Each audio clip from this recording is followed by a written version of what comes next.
Okay, so hello everybody. So last time we finished the chapter 2 on applications on Grabner basis, and now the plan is to continue with the more abstract theory. So we continue with chapter 2 of Attia MacDonald, basically, which deals with modules. So compared to the previous chapter, now will be quite abstract, and I think that today it will be mainly definitions, so it will be quite dry. And I think tomorrow already we can prove a little theorem. So you have to be a little bit patient. So, okay, we have chapter. Now this is chapter, I think this is now chapter 3, if I'm not mistaken, chapter 3 modules. Let me check that I have the correct numbering. Yes, correct. So, so you all know from linear algebra the notion of a vector space over a field, which is already an abstract notion. And the point is to generalize this notion. Instead of a field, we have now any commutative ring. And then we think what would be the analog of a vector space? And then we think about that, we arrive naturally at the concept of a module. So let me write, generalize.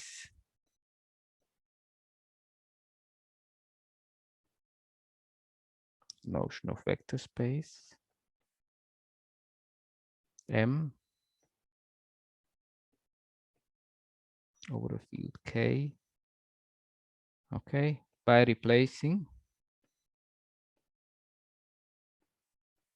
K by any commutative, it will always be commutative ring A, and always with unit. Okay, all our rings have a unit. So that's the plan. Okay, so we have to start with definitions, of course. So what is the first section? Is modules and module morphisms.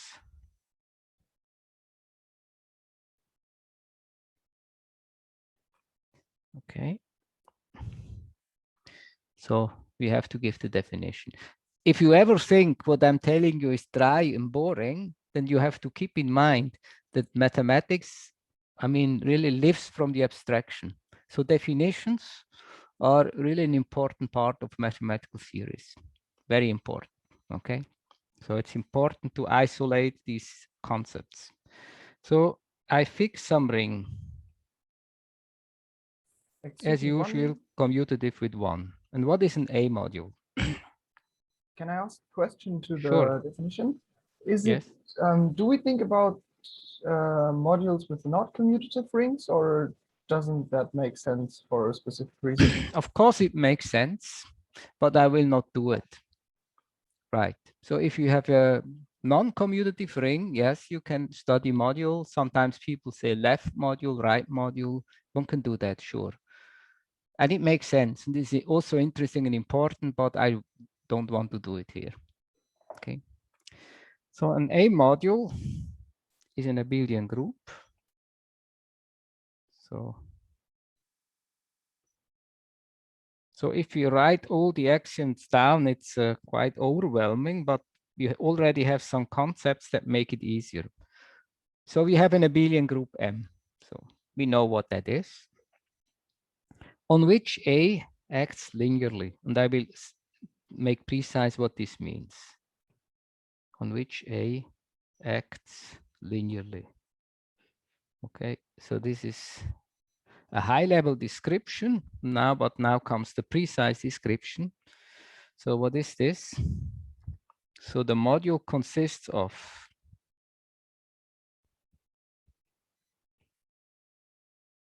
M together with a map, the multiplication web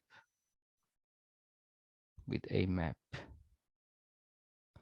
Let's call it mu, like multiplication. It goes from A times M to M. Okay, and then we don't like a lot of notation. Instead of writing mu of AX, we just write AX or A dot X, or just AX. So we write this map as a multiplication. Okay, written as multiplication.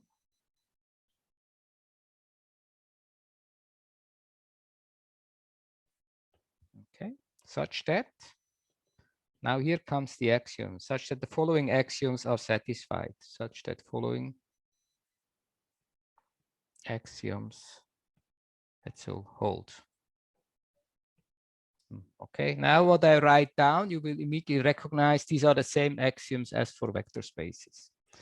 So for all A, B in A, X, Y in M. So A and B are the scalars, X, Y are the vectors. Now what do I have? A times X plus Y. Looks like a distributive law, AX plus AY. Of course, we always have the convention that this multiplication has higher priority than the addition. So I don't have to put parentheses.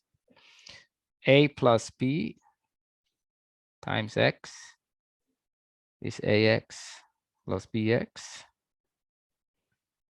Okay, then what is this? AB. This is now AB. This is the multiplication in the ring. And if I multiply this via mu with X, this should be the same as this. Okay, so you see the difference. So here, this is a multiplication in the ring, and these two dots are the mu dots, if you want. And finally, 1 times X is X. Okay, let's do it. X. So now, okay. Whenever you come up with such a set of axioms, you may ask, do I have everything? Do I have forgotten something? Or can I maybe rephrase it? So let me rephrase it in a way, maybe you will see in a way it's really reasonable to have this. So equivalent description.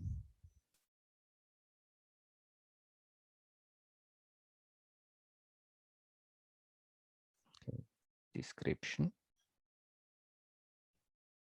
Okay, this description will be less. This may be not a list of things, but of course it requires some language, so that we know already. So M is a abelian group.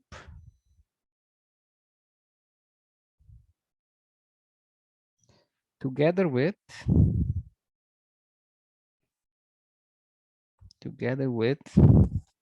the ring homomorphism. Just write ring morphism. And let's call it capital D, and it goes from A to which ring? To the endomorphism ring of M. So, okay, let me write into ring of endomorphisms.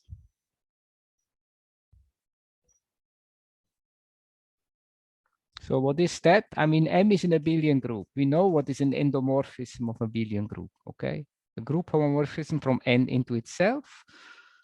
And this is a ring. The multiplication is the composition. In general, it's not a commutative ring. So this N M is not commutative, but it's a ring. And the D is a ring homomorphism. So, I mean, this is in a way a more elegant way of saying what it is instead. We don't have, you need to list all the properties, okay? Okay, let me, okay, just what is the correspondence? Let's, okay, just tell you the correspondence and you check yourself the details. Because the checking of the details is so trivial, but one has to do it. So let's assume given mu, given the multiplication map, A times M to M, then I have to define the D. Define the D by, so what do I say? What is the D of A? The D of A, okay, it's a map. So I have to say what is D of A of X. And this is A times X. What else should it be? Okay, so you have the ring element A. You assign to it an endomorphism, and this endomorphism is multiplication with A. Okay, and then you can already see, for instance, this property here, if I have, for instance, this property. Okay, so if you want the D to be a ring homomorphism, it must be compatible with multiplication. Then, for instance, you need to have this. And this property will tell you that the one of the unit goes to the identity and so forth, okay?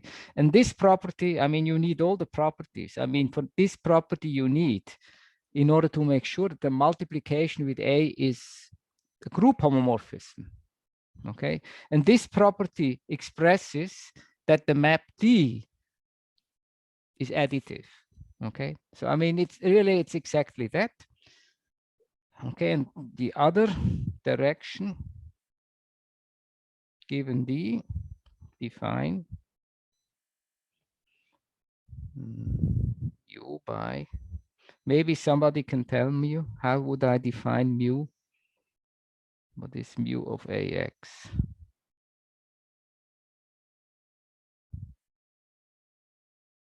There are not many choices. D of A of X. Correct, exactly. I just have to copy what is there. So, and then, okay. Then, okay, for you, really, if you want to understand it in detail, you should do it. I mean, mental exercise. You don't even have to write, but just check mentally that the axioms are satisfied. Okay, so we have this concept of an A module. We can see it in two ways. Let's do some examples. So an ideal is an A module. An ideal of the ring. An ideal A of the ring A is an A module. Okay, Dia? Well, I have to say what is the multiplication. I just restrict the ring multiplication via restriction of a ring multiplication.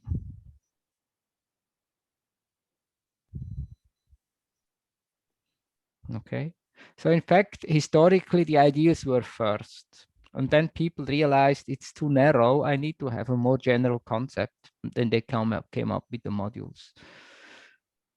Right. In particular, A itself, the ring A is an A module. Okay. Sounds a bit silly, but it's important. In particular, A is an A module. Okay, and the module multiplication is just the ring multiplication. Okay, no big deal here. 2, if A is a field,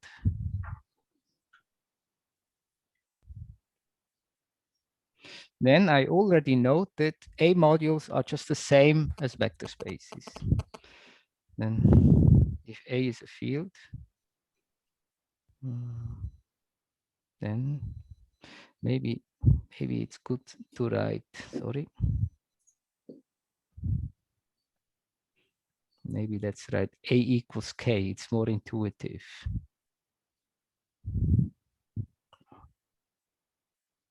Okay, then A module is the same as K vector space. It's even more compact. Module is just one word and vector space has two. Okay, 3. So, but when do we get a new thing? Let's assume what is the simplest ring? The mother of all rings is the ring of integers. Okay. If A equals. Okay, when you take any ring, there's always a ring homomorphism, a unique ring homomorphism from the ring of integers to your ring of choice. Because 1 has to go to 1. So 2 has to go to 1 plus 1, etc., etc. So, okay, in a way, this is everywhere. So what is a module over the integers?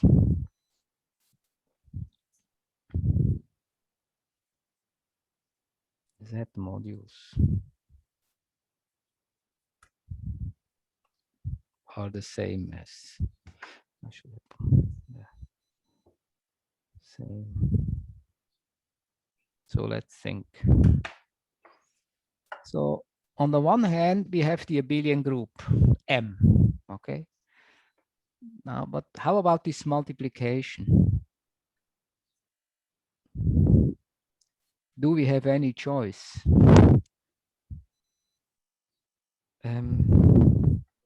What is the best way to see it? Maybe the best way to see it is looking at this description. So now, so I have already chosen my M, but now here, instead of A, I have the integers. But there is exactly as always a ring homomorphism from the integer to here. There is exactly one, as I said. Okay, here you have any ring, commutative or not, it doesn't matter. There is always a unique ring homomorphism from the integers there. Always. And so there is no more information. So any abelian group M becomes a module over the integers and vice versa. So it's the same. So Z modules are the same as abelian groups.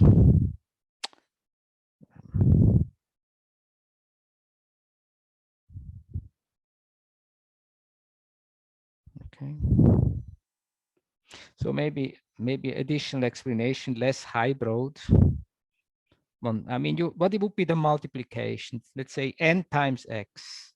You would define it as x plus x plus x plus x n times. Okay.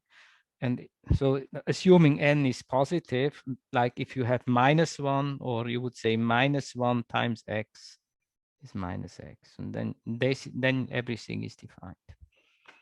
Okay. Okay.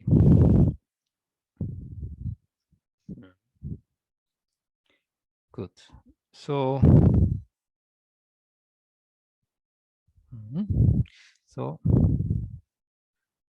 so what happened? What else? I mean, the integers. This is a nice ring. It's a principal ideal domain. We know that from algebra 1. We know a lot about it. There is this analogy. The integers share many properties with polynomial ring over fields in one variables. There are many similarities. So let's assume my ring is this Kx, polynomial ring over field K, one variable. Okay. So now the question is, what is a module over Kx? So I mean, more down to earth language. So what kind of data do I need to give in order to define it?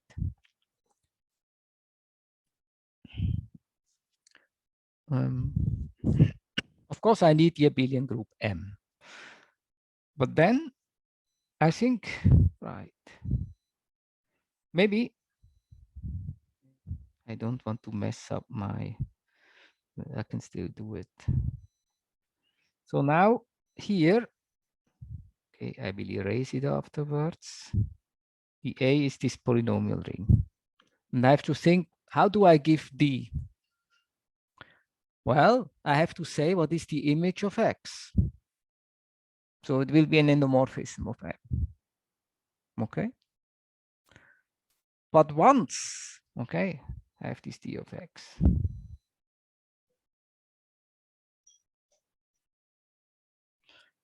But once this is given, everything is defined, because then like D of X squared is defined. It's a decomposition of dx with itself, etc. So D of all powers of X will be defined. And how about, I mean, if I, on the left-hand side, I have a polynomial, it's a linear combination of powers.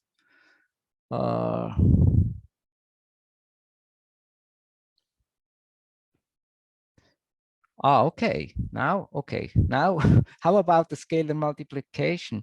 Of course, I also need to have this information. I mean, the D in particular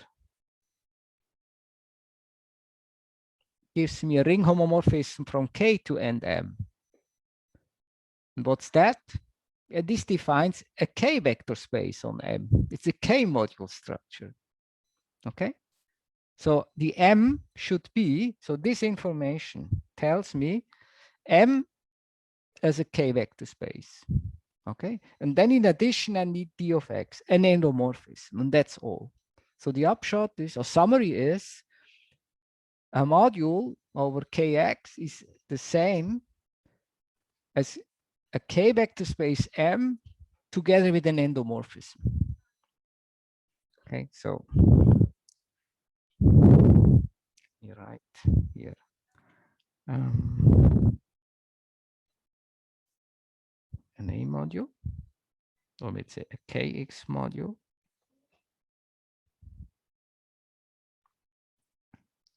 is a K vector space M together with a linear endomorphism.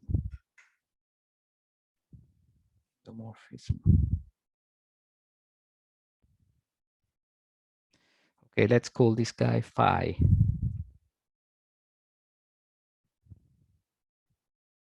Okay, and some more explanations. Phi is given by multiplication with x. Is given by multiplication with x. So I assume I have this module, the multiplication with x defines the phi. So, and conversely,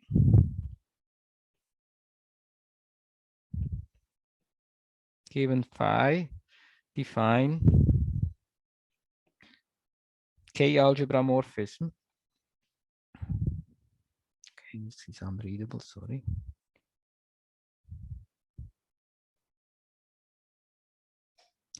From Kx to end M.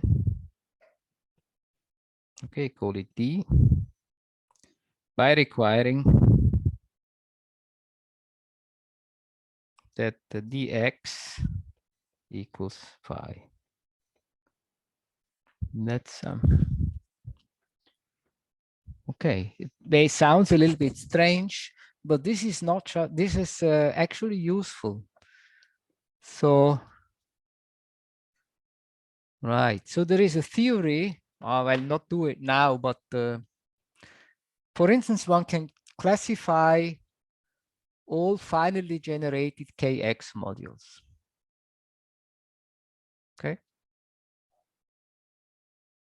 So you, in a way, if you have any Kx module, you can write it as a direct sum of indecomposable ones, and you know exactly what it is. It's a general theory.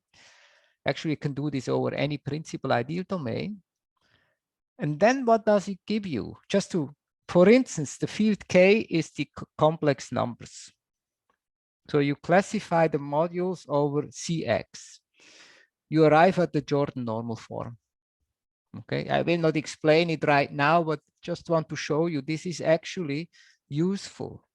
So I mean, Jordan normal form is an important result in linear algebra, becomes a special case of this, for instance.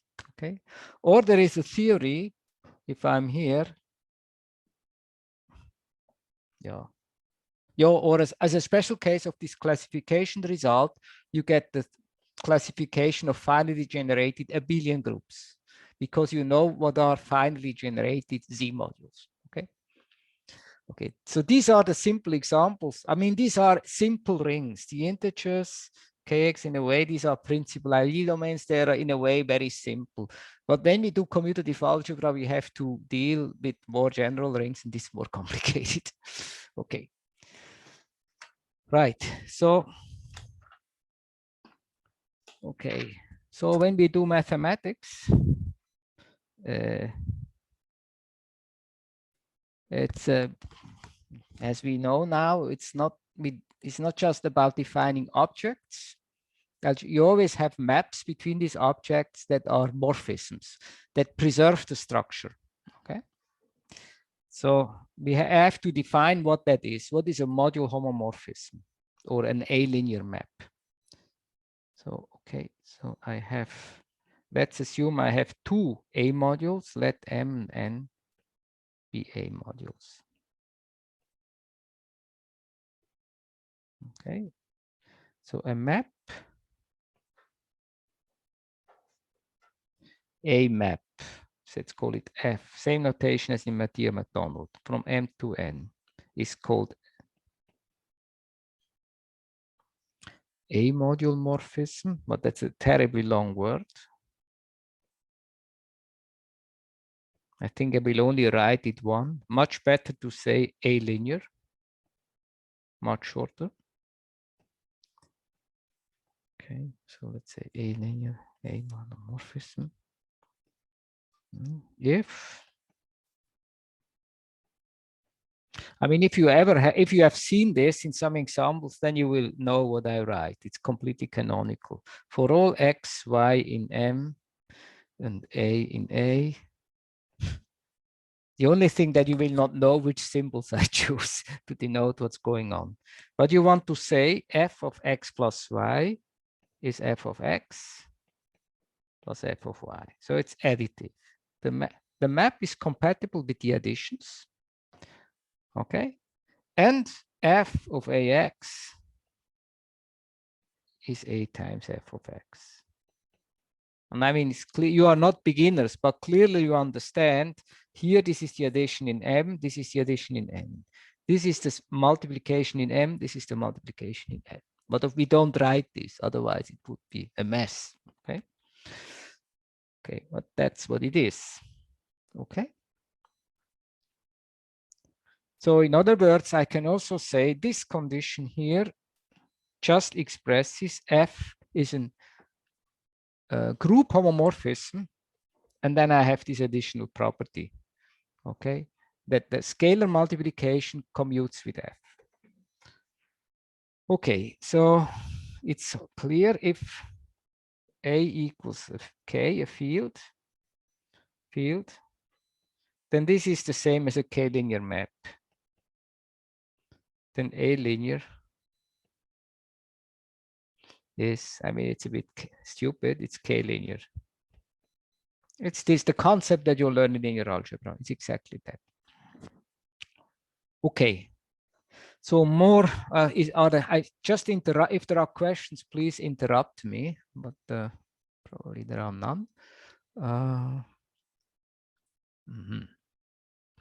What else? Okay, they note by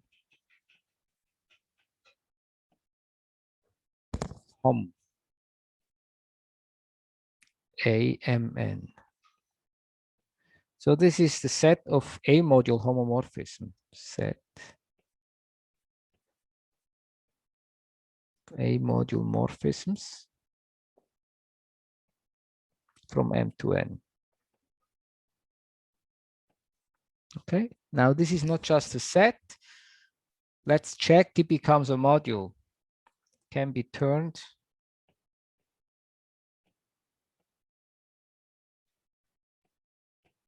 into an A module as follows. So we need to say what is the addition and what is the scalar multiplication. There are no choices. I mean, it's define. Okay, so F plus G at X. I mean, it's just the addition of maps. I mean, there's nothing. This is just the addition of maps. I can do that because I have an addition on the image space, okay, in N. And the scalar multiplication is likewise AF evaluated at X is defined as A times Fx. And so here I use the scalar multiplication in N. Okay, define for what else? For F and G homomorphisms. What else? A is in A, X is in N. Okay. So, yeah, So I think, yeah, but I should not rush. I mean, I should say that, even though, so, right. So there is some maybe functorial properties. So given, okay, let's say I have A linear maps.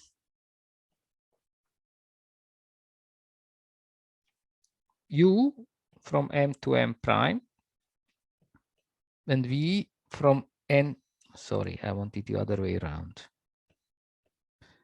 Okay, I want it from M prime to M and B goes from N to N prime. Such maps induce,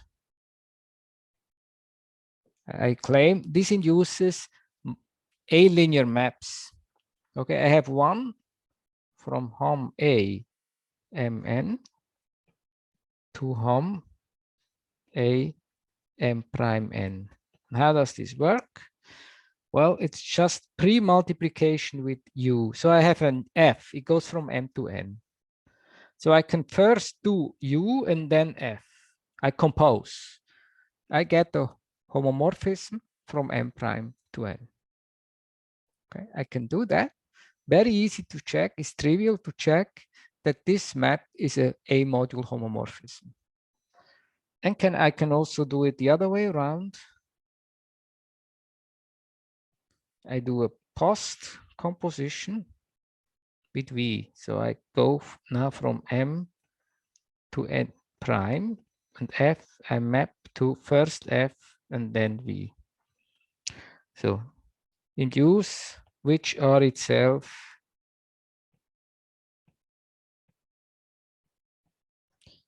a linear.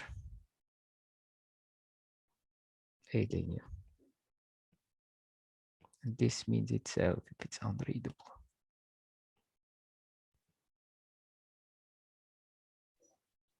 Okay. So it's trivial. Right. So there's another thing. Okay. For any A module, M, we have. So it's now we have this kind of operations hom. And there's, yeah, okay. Question is, what is this? Hom AM. So A is an A module, and I have another one, M. Now, which are the module homomorphisms from A to M? How can I describe those? So what can I do? Yeah.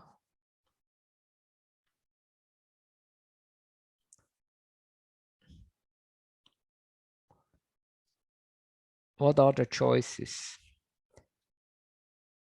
Any idea or?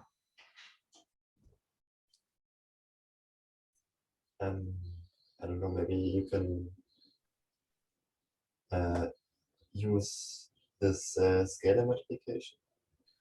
Yes. So it's M itself, but I'm not sure. Okay, is it M? Right, it is M. It's true, it is M. It is M. Or let's say isomorphic to M. Because,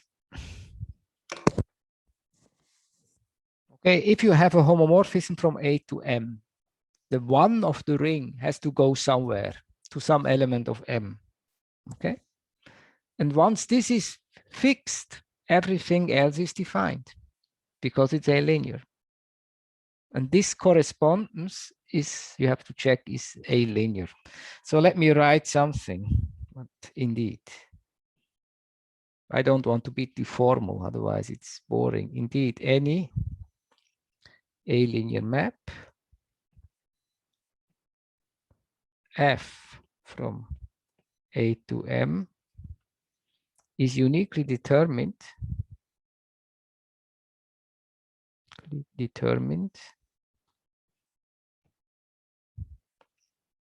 by F of 1. This is here, which can be any element.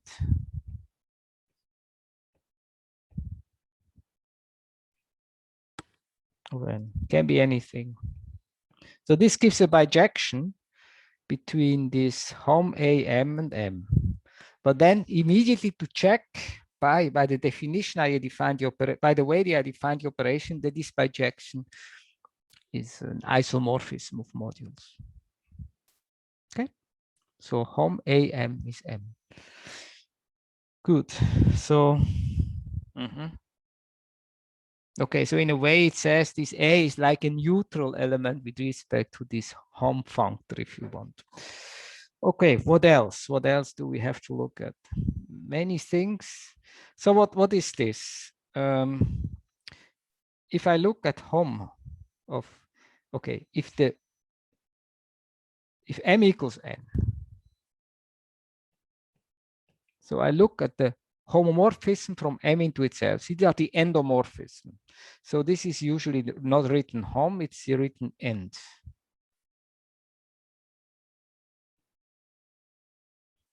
So this is not only an A module, it's a ring. Because you can compose such endomorphism. As you know from linear algebra, it's a ring where multiplication equals composition. Okay, called, so this is called endomorphism ring.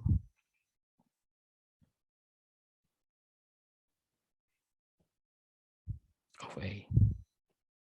So beware, usually not commutative, okay?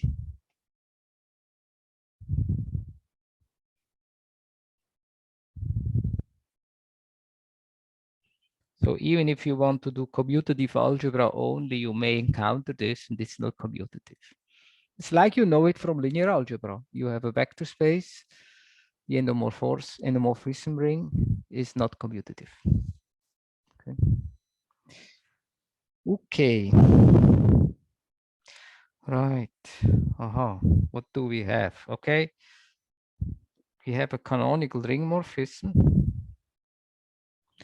So now I express that this end AM is an A algebra. Have a canonical ring morphism from A to end AM. How does it go? I mean, A goes to the multiplication with A, so to X to AX. Okay. Okay. So this turns this thing into an A algebra. Okay, so right. So not much happening, except that, okay, often drop index A. So if it's clear from context, okay, I will just write hom.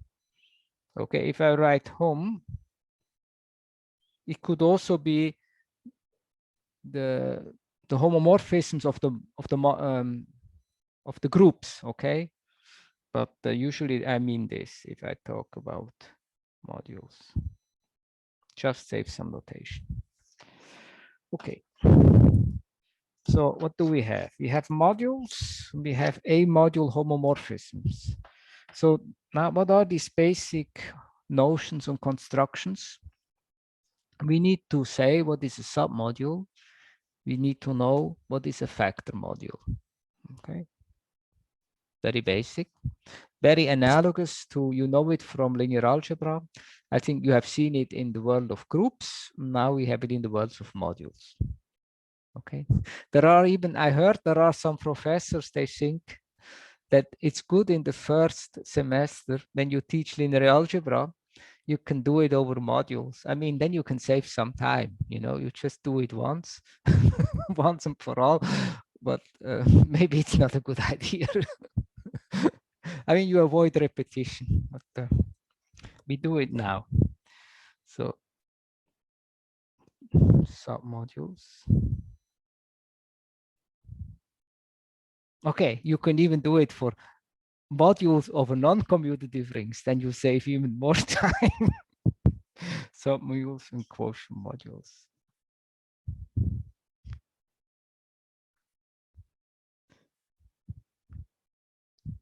Okay. So what is a submodule? Anyway, it's pretty clear. I have to say it. Or I could say just read a Tia McDonald, but okay, maybe let's do it.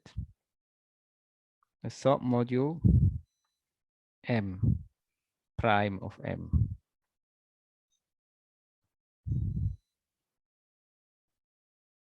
Oops, what is this? So what will it be? Is a subgroup.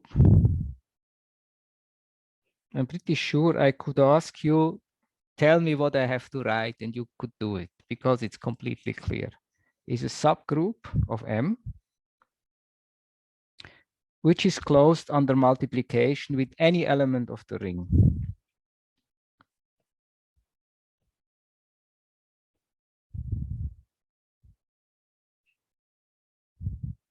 Okay, right, it's closed. Multiplication by elements of A. So like subvector space, okay? So then let's form quotients or quotient module. So what I can do, so I assume you had it in group theory. You know what is the, if you have a group and a normal subgroup, you can form the quotient group or factor group. Now our groups are abelian. So any subgroup is a normal subgroup. I can form this quotient. So this is a group. So if I want to write it concretely, its elements are cosets of this form. Okay. So this is the factor group, and the addition is just component-wise. Do that. So with addition,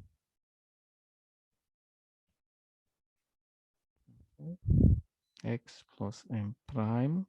So here is a thing, and here is another one, plus y plus m prime, and the addition is defined this way. And it's well defined because I have a subgroup. Okay, now what do? We turn this thing into a module. Okay. Okay, this is an abelian group, comma, which inherits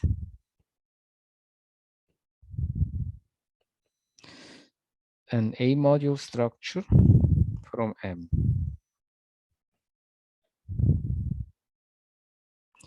From M, defined by,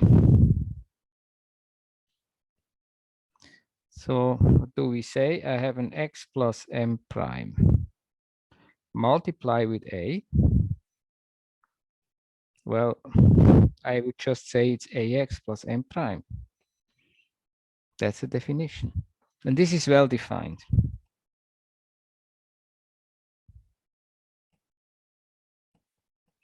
Okay, what do we need to check? It's well defined because m prime is closed under multiplication with any elements of A. So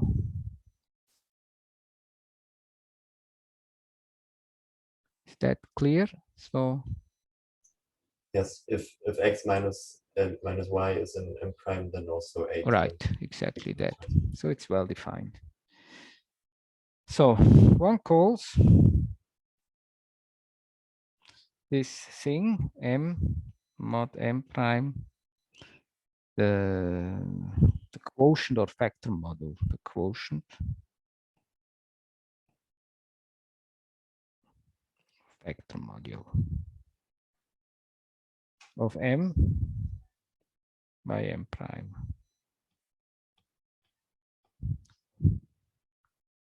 Ah, I want to have it in color. Okay. No surprises. Okay, now I think it's good to do it. There are these homomorphism theorems. So how do we work with this object? Because, yeah, I mean, if you teach that to beginners of algebra, even in linear algebra, this is always a place where complications arise. It's not so easy to understand. So let's go slowly. So how about these homomorphism theorems? So let me start with the following observation. I have the following bijection. So on the one hand, so here on the left, I have the collection of submodules of M2 prime, with the property that it contains M prime. So M prime is a submodule.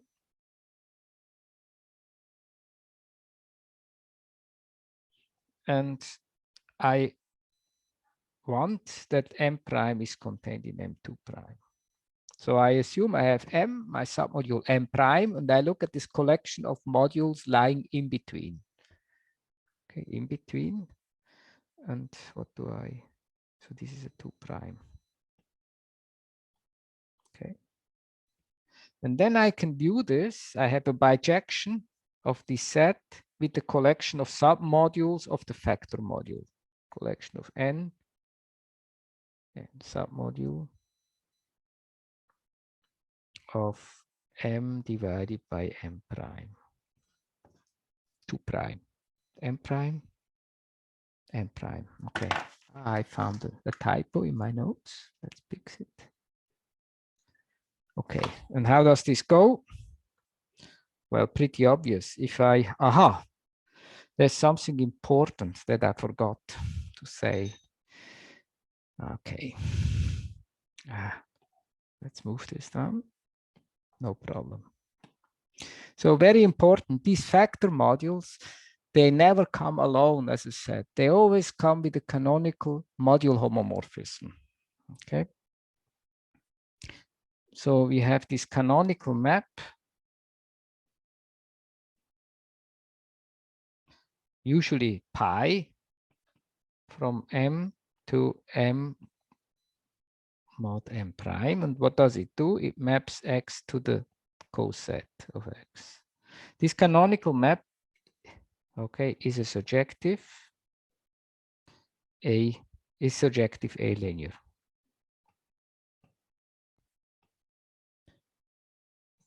Okay. And A linear. Okay. So this is the canonical map, important, very important. Good. So what I want to say here, if I define this M2 prime, now this guy in between, I map to the image of M2 prime under the canonical map. Then I get a submodule of the factor module, and vice versa. If I have an N here, I map it to the inverse image. This is a bijection. Okay. So you check it for yourself and see in Atiyah MacDonald, there is this proposition 1,1. It's the very first proposition there, where this is stated for ideals. Okay. And here it's for modules, but it's just the same thing. It's trivial. Okay. Okay. What else? Yeah. Okay, what is the connection of ideals to modules? The precise connection. Actually, the precise connection of ideals to submodules. So I view a ring A as a module. Okay, I have my ring A. I view it as an A module. So what are the submodules? Well, these are the ideals. So if I have a subset A of E, then I can say A is a submodule if and only if A is an ideal. Because it's exactly what it is. It's closed under, it's a subgroup and closed under multiplication of elements of A. It's exactly that. Okay. Okay. What else? Okay, today. So I assign to a module, to an A-linear map, the kernel, image, and co-kernel. So let's assume F from M to N is A-linear.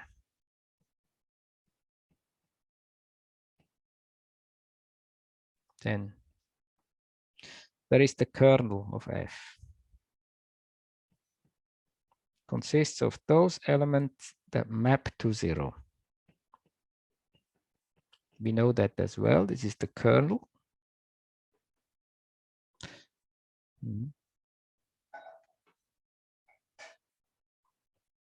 Okay, I think in older books you may find the expression null space.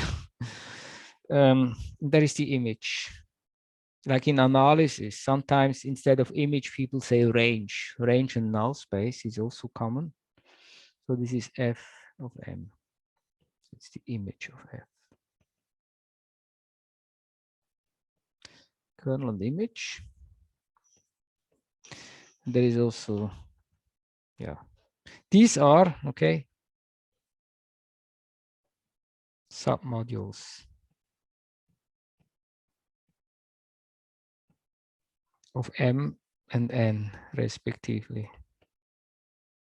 Again, trivial to verify. And there is the co-kernel. The co-kernel. Actually, I don't like very much the co-kernel, but I still introduce it. What is the co-kernel of F? Is defined as the factor module of N divided by the image. So if F is surjective, the co-kernel is 0. And if it's not surjective, it kind of measures how much away you are from being surjective. It's the co-kernel. Okay. Right. Good. Aha. So now the homomorphism theorem. I also have to say that. Right. So if you argue with these factor modules, it's always good to think in terms of diagrams and properties. Better than one should not think in terms of sets. So let's put a picture here. So I have M and N and S. Modules in the A-linear map. Then I have a submodule M prime. So I have my canonical map pi. Okay. Now the question is, when is it possible to define a linear, an A-linear map, dotted like here, such that the diagram commutes? Okay.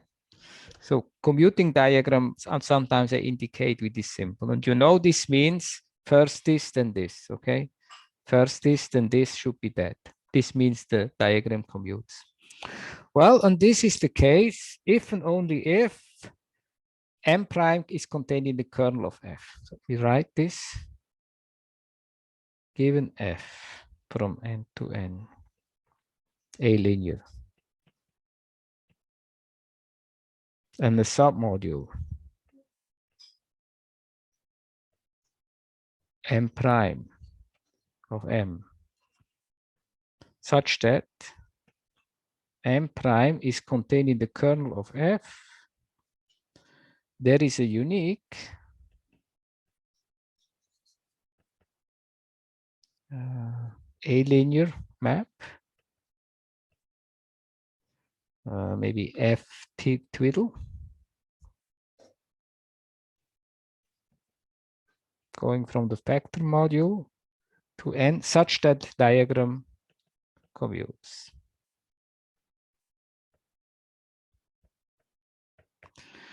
Okay, so this is again trivial to check. Maybe I don't waste time. You check it for yourselves. But this is called, maybe let me write it in yellow because it's important. It's the universal property. Property of quotient modules. So everything you want to say, express about the quotient modules, you can just do with this diagram. So you will see, I give one proof below, you will see how useful it is. Okay, so when is, let's check, when is this F twiddle an isomorphism? So sometimes I'm in a situation, I have this diagram, I want to prove that this n, maybe the n is somehow given concretely, and then you have this factor module, which is, it's a factor module. And you want to show n is isomorphic to the factor module. And then you set up this map F, you check this condition, containment, you come up with the F twiddle, and then you want to say F twiddle is an isomorphism. So what do I need? Okay, this pi, okay, maybe I indicate this way, the pi is always surjective. So F is surjective if and only if F twiddle is surjective. So I can write here F surjective. This is, okay, so this F twiddle is surjective if and only F is surjective. Now, but I need to put a condition that guarantees that F twiddle is injective. And this means, what does it mean? The kernel of F twiddle should be 0. Yes. And this exactly means that here, this inclusion is an inequality. This exactly means M prime is the kernel. So I have factored. So I have my F here. Where is it? Here. And then I factor here by the kernel. Okay, then clearly, once I have done this, the resulting map will be injective. I factored out the kernel. So this is kind of very easy and trivial in a way, but it's at the same time very important. So, okay, so maybe I can put, I would say important in practice when you deal with these things. I mean, you always use this, probably without even, explicit reference. So this is the principle. Any questions on that?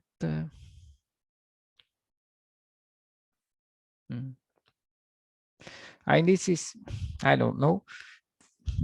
You have to practice it. It's probably not so much to explain. You just have to show that you can do it. Okay, it's practicing. Okay, so these are, what did we have? We had the submodules and quotient modules. So what can we do with submodules, operation on submodules?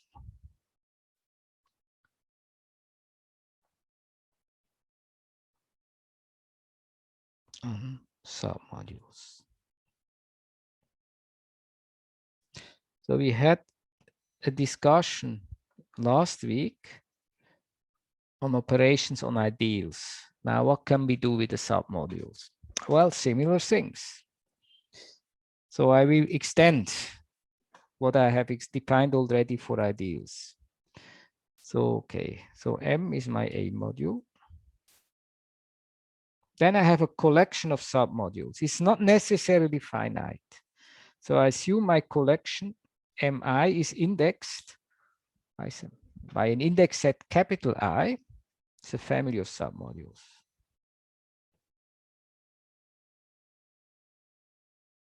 Can be infinite. Okay, and then what is the sum? So we have the sum of the submodules.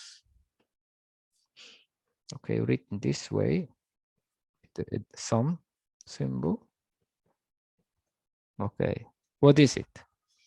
Right, one has to define, because as I said, the index set is very well be infinite. So, but of course, you cannot have an infinite sum of elements of the module. This is not defined. So what does this mean? There are two characterizations. Let's first give the conceptual one. This is the smallest submodule of M.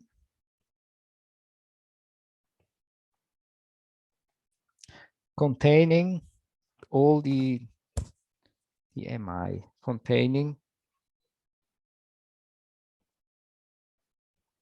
Okay, I can say it in a more sleek way. I could say containing the union. Okay, I can form the union of these submodules, but in general, this will not be a submodule. Then I take the smallest one. Why is there a smallest one? Because the intersection of submodules is a submodule. Okay, but you can say it more concretely. So this is, so it consists, so the sum consists of the finite sums. Or maybe these are finite. Okay, so, okay. I. So what do I have? J is a finite subset of I. Okay, so I can really have a summation. And the idea is the xi are in mi. So the collection of all these elements, if you think about it, you add two of them, it will be still of that type. You multiply it with a ring element, it will be of that kind. So clearly, the collection of all these elements is a submodule, and it contains the union of the mi. And also, any submodule containing the union of the mi must contain these things. I mean, there is no other way. So this is the smallest. Okay. Okay. So this is the sum. Then we can. How about the intersection? We can also do intersection. But then this is easy. Intersection is just the intersection. So I can form it, and this happens to be a submodule. Is again a submodule. Is a submodule. Okay. Good. So no further explanations required here. So I have sum, I have intersection. Then we had it also for ideals. So when I discussed ideals, I think I said we get a complete lattice, and it's the same here. I can also say it. Thus, the submodules of M form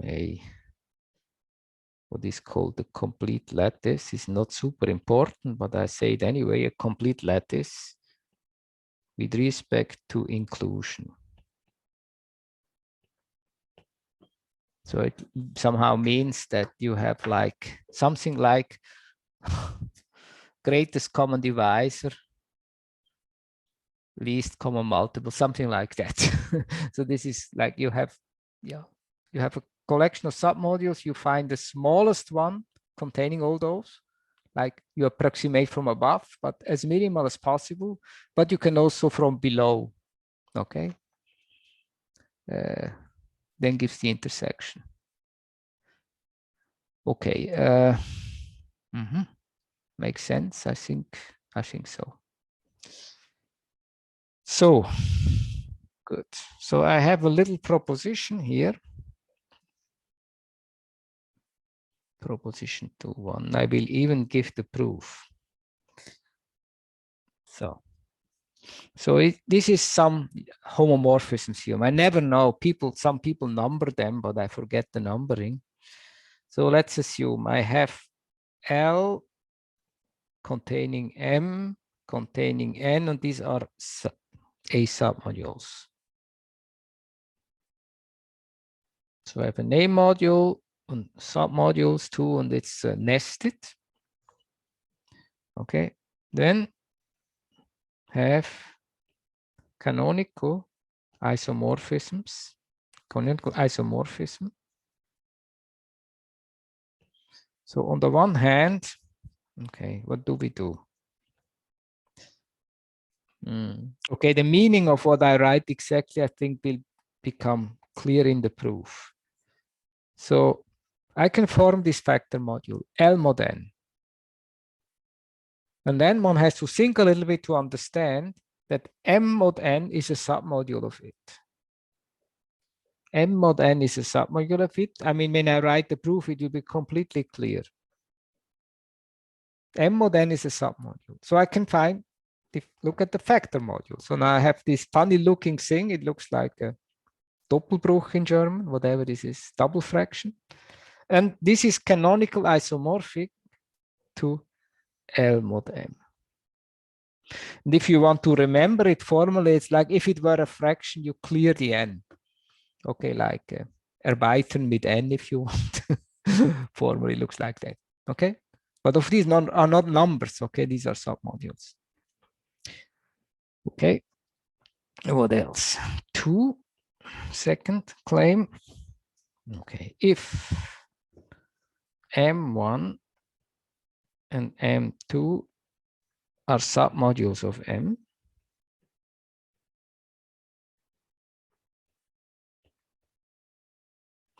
so what can I do? I form the sum, the submodule. I take the factor module, I divide out M1. This is module. Or the statement is as well, I can start with M2 and divide out the submodule M1 intersected M2. Maybe let's put parentheses here. The isomorphism, completely canonical. Okay, so this is useful to know. I mean, if you do operations on these modules. Okay. So let's prove this. So maybe I remember when I was a student long ago. Okay, I read, okay, I think I wanted to learn algebra before even I had it in the lecture. So I took a book. Okay, I looked at these things and I remember there were these homomorphism things. I didn't find it so easily, so easy to, I mean, how do you express, how would you prove this? Okay, in a way it looks easy and trivial, but how do you, I want to prove this, what do I do? I mean, in the end, I mean, you write it or you talk about it. So, I mean, but you want to write the proof. So how do we do that? Efficiently, okay? So let me do that. And then we will see the usefulness of this universal property. But I will do the proof basically by drawing diagrams and talking a little bit, okay? Let's move this, I need a little more space. So I start, here is my L. Okay, then I put here the canonical map pi to L mod m. Okay, this comes with this factor module. I have this. And you know, I think I need more space. Let me move everything down because otherwise I will not have enough space. Let's do it here. Okay. Okay, so, but there was also the L mod n. So let's put this here.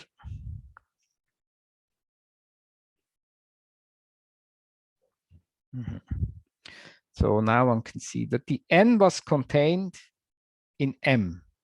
Okay, so here, n is contained in M. Now we look at our, where was it? This property here. Okay, when can I have this thing here? The M prime must be contained in the kernel of F. So I have this. The N is contained in M. So I can uniquely, there is a unique map, or if I say map, I mean a linear map, say pi twiddle. Going this way or making the diagram commutative. So let me maybe write on the right a little bit what I do. First, I say pi is surjective because it's a canonical guy. The pi induces unique pi twiddle. This is the universal property. Okay. The pi twiddle is surjective. Okay, look at the diagram because the pi is surjective. Okay, so now we go on. Okay, so this m, where is it? The m over n is a submodule of L over n, and I want to write the canonical map. Let me write it here. Oh, now here, I go here. So this is the canonical one, okay? It always comes with the factor thing. And then the point is, I want to have a map here, making everything commutative. Let's call this pi twiddle twiddle. Okay. So why do I have this? So the kernel, what is the kernel of pi twiddle? Kernel of this thing. This is n. What is it? M over n. It's exactly m over n. Because these are those, I mean, when is an element here going to 0? When it's in M, actually. But here, because you live here, all the elements are already cosets mod n. Okay. You take an x in M. Is it clear? Hopefully. So now, good.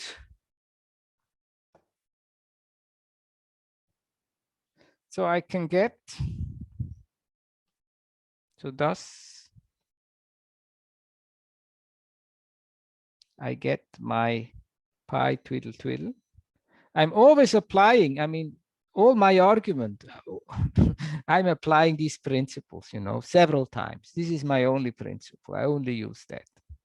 So I see I can get this pi twiddle twiddle such that the thing is commutative. And now let's check. I want to show pi twiddle twiddle is an isomorphism. So let's, okay, slowly maybe say why. So this is injective. Yeah, why is it injective? Because you see, the kernel of this is exactly by what I divide. That's what I've written here. This is injective. This was, okay, sorry for the, but this is what I put in the yellow frame. I use this here. Exactly that. Okay, now this method, when can I say this is an isomorphism? When I have this, F surjective, and the kernel of F is exactly the module by which I divide here. So I have this here.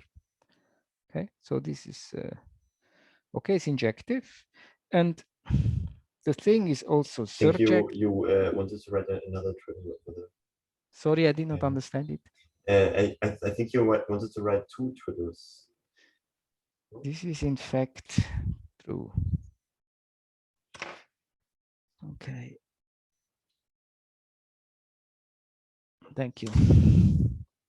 Yeah, and this is pi twiddle twiddle is surjective because pi twiddle is surjective. Yeah, anyway, we see that this twiddle twiddle, not a nice notation, is an isomorphism. Okay. So maybe what one can learn from this, I mean, if you want to prove such a statement like I did here, it's important. The first thing is important. Where is the map? Okay.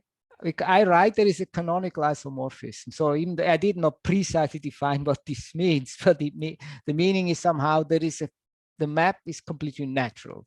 I mean, you look at it, think about it, there is a map. It must be there. And then you prove this map is an isomorphism, for instance, by constructing an inverse or by doing what I just did. Okay, so the first thing is always, where is the map? Okay. Okay, I mean, the information, there is a map with this property by itself, maybe wouldn't be so super useful if you don't know the map. But the point is always, in these cases, you know the map. Okay, what else? Prove. Let's prove the second thing. Okay, what was it? Ah, okay, m plus m2. Mhm. Okay, so again, we have to start with the right map. So what do I do? Let's say I have m2. Of course, it's symmetric. Then I have the inclusion of m2 in m1 plus m2. Let's call it iota is for inclusion. And then we follow this with the canonical projection. We divide by m1. Okay, so and I take the composition. I don't even write what it is. It's clear I mean the canonical one. Now I compose those and I call this phi composition. Okay, and then I analyze phi. So maybe I should say iota is inclusion.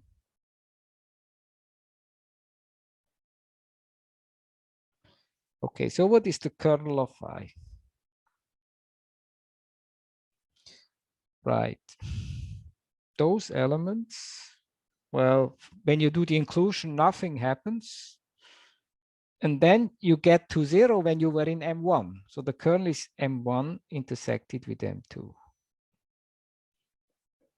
Okay. Then I claim phi is surjective.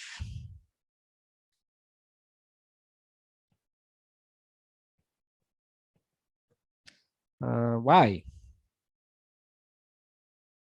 Okay, let's take an element on the right-hand side. This is a residue class of an element of M1 plus M2. I have some element of M1 plus F2 coset.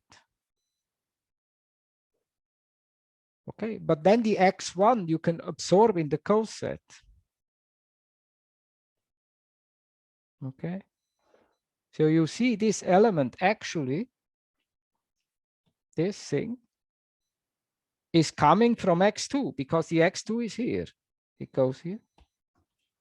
You see, it's coming from X2. So I see the phi is surjective. Okay.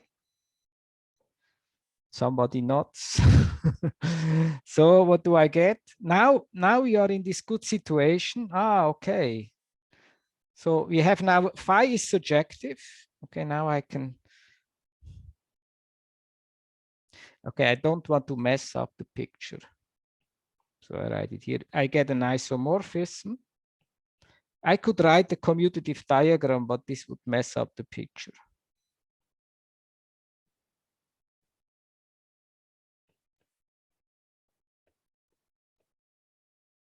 Okay, and this here.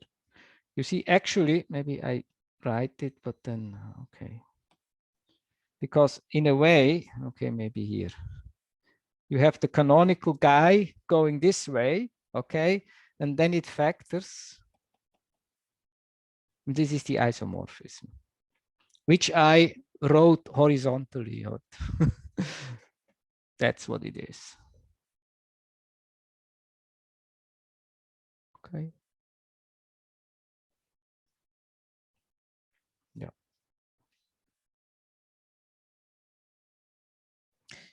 Okay. So, any questions on that? Or?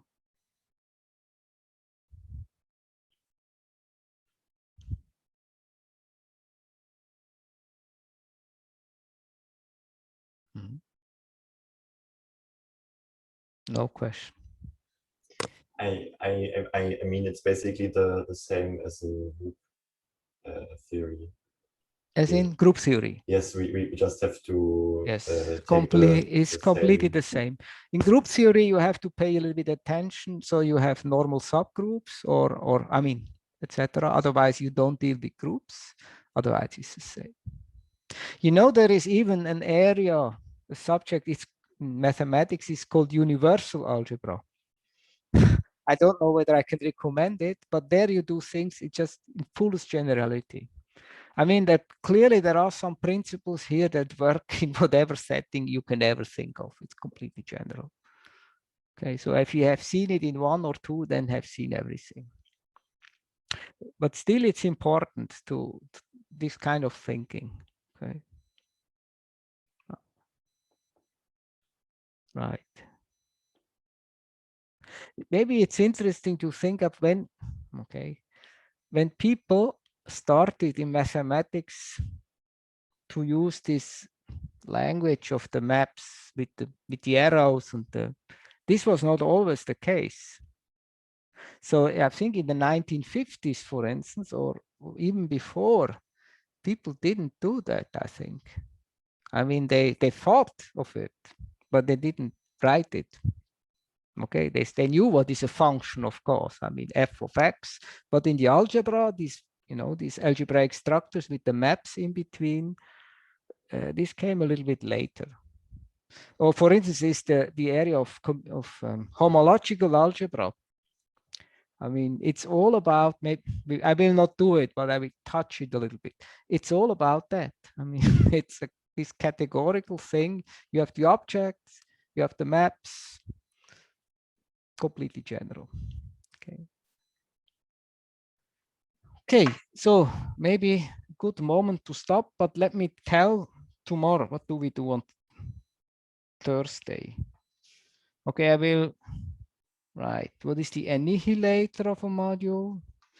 Direct sum and product, that's also, I mean, just tell you what is the difference. So, and then on Thursday, we can prove a theorem. So this is something that is important and essential. It's called this Nakayama lemma. It doesn't tell you much, but basically it's the theorem of the Cayley-Hamilton theorem that you, I guess you know it from linear algebra. This also holds for modules. So it's very important that this is true in this, you know, setting of high generality.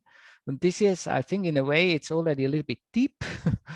And it has, this allows you really to prove some statements that are not trivial. Okay. Okay, that's the plan. And then I have to be careful. Last time I gave this lecture, 1 year ago, actually, I taught it. I spent a lot of time with the tensor product. So maybe, and then in the end, I didn't have time for maybe more interesting stuff. So maybe, and this time I already used up some time for Gröbner basis. So maybe I will not tell you, I will not talk so much about tensor products, but I have to do a bare minimum. So I will have enough time for, you know, what I really would like to do is dimension theory. That's what it, yeah. Okay, I have to watch the time. Okay, comments, questions, complaints? No. Okay, good. Then let's stop the recording. Thank you.